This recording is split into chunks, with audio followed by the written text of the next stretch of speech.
میں رسول اللہ صلی اللہ علیہ وسلم ارشاد فرماتے ہیں ان اطیب ما اکلتم من کسبکم، سب سے پاکیزہ کھانا جو تم نے کھایا وہ تمہاری اپنی محنت کی کمائی کا ہے۔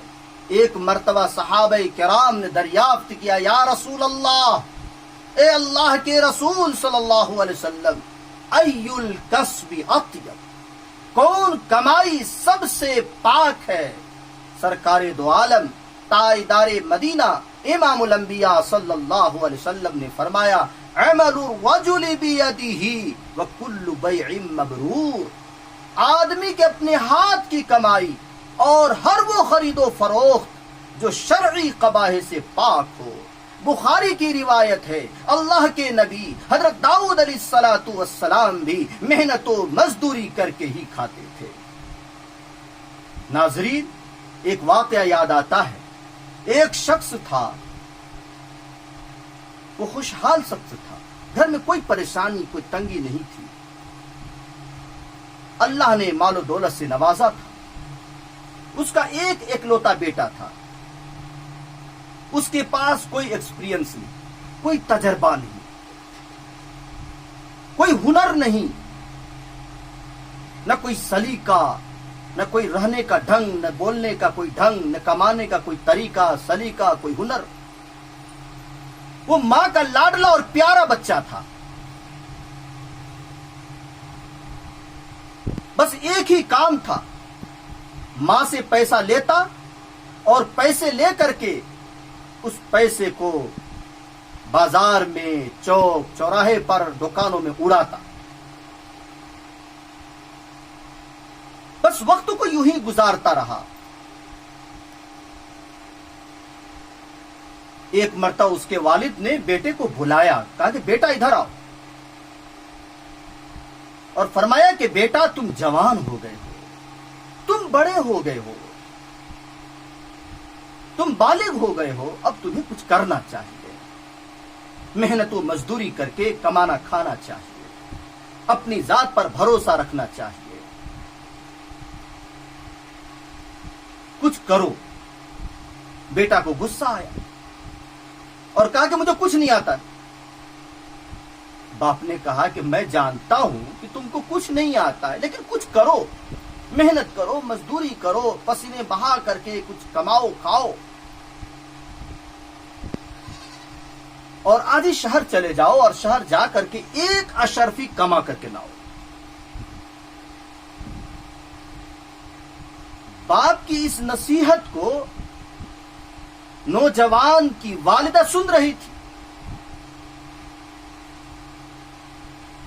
باپ جب وہاں سے چلے گئے، اس کے والد جب چلے گئے، اس کی ماں آئی اور کہا کہ بیٹا یہ اشرفی لو اور شہر چلے جاؤ، اور شہر جا کر کے کچھ دیر رہ جانا اور رات میں آنا، اور باپ کو کہنا کہ یہ اشرفی لیجئے، میں کما کر کے لایا ہوں۔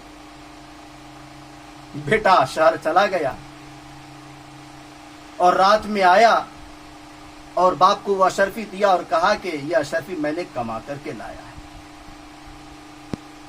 اس کے والد محترم نے اس اشرفی کو ہاتھ میں لیا اور غور سے دیکھا، غور سے دیکھنے کے بعد اس اشرفی کو پھینک دیا، آگ کے حوالے کر دیا، اور کہا کہ یہ اشرفی وہ نہیں ہے جو میں نے کہا تھا،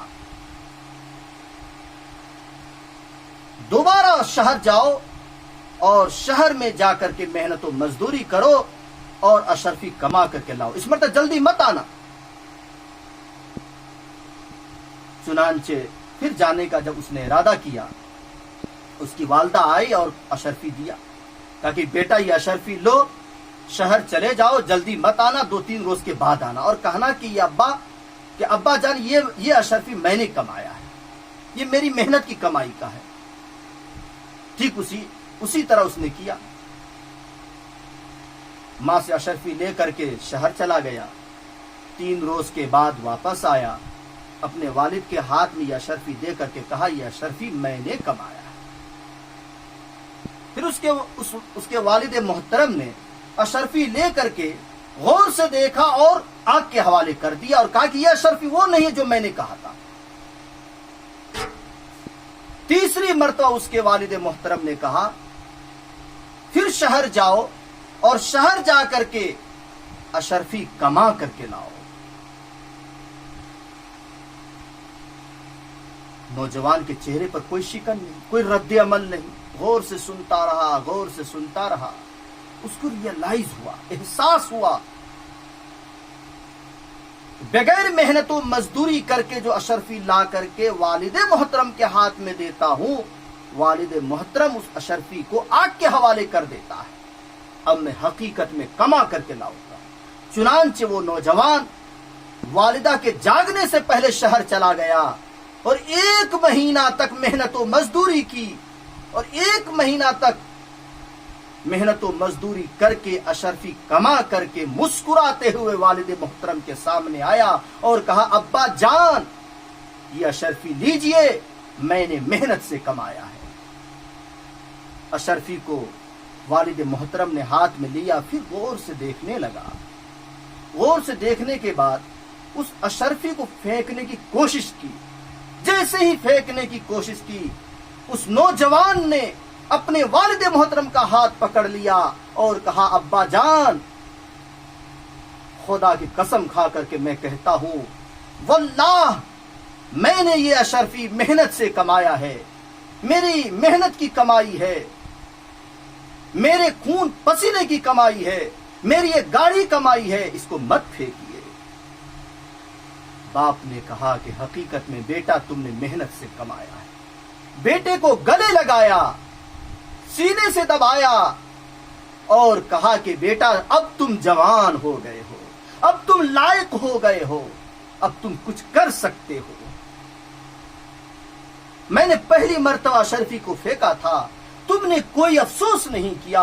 دوسری مرتبہ اشرفی کو پھینکا تھا، تم نے کوئی افسوس نہیں کیا۔ تیسری مرتبہ جب اشرفی کو میں نے پھینکنے کی کوشش کی، تم نے میرا ہاتھ پکڑ لیا اور کہا کہ یہ میری محنت کی کمائی ہے۔ حقیقت میں تم نے محنت سے کمایا ہے، اور جو محنت سے کماتا ہے اس پیسے کو برباد ہونے پر، اس پیسے کو ضائع ہونے پر بہت افسوس ہوتا ہے، اور کوئی محنت کی کمائی کو ضائع ہونے نہیں دیتا، اس پیسے کو کام میں لاتا ہے، اور جو محنت سے کمایا ہوا ہوتا ہے وہ پیسہ دیر پا ہوتا ہے۔ ناظرین، اسلام محنت کو سراہتے ہوئے محنت کشوں اور مزدوروں کو عزت کی نگاہ سے دیکھتا ہے۔ محنت کا مقام اور محنت کرنے کی ترغیب کے حوالے سے اللہ تعالیٰ کا ارشاد ربانی ہے، اس کا ترجمہ، اس کا مفہوم یہ ہے کہ انسان کو وہی کچھ ملے گا جس کی اس نے کوشش کی ہے۔ سورۃ الجمعہ میں اللہ پاک نے ارشاد فرمایا، فَإِذَا قُضِيَتِ الصَّلَاةُ فَانْتَشِرُوا فِي الْأَرْضِ وَابْتَغُوا مِنْ فَضْلِ اللَّهِ۔ پس جب نماز ہو چکے تو زمین میں پھیل جاؤ اور اللہ کے فضل کو تلاش کرو۔ فضل سے مراد رزق ہے۔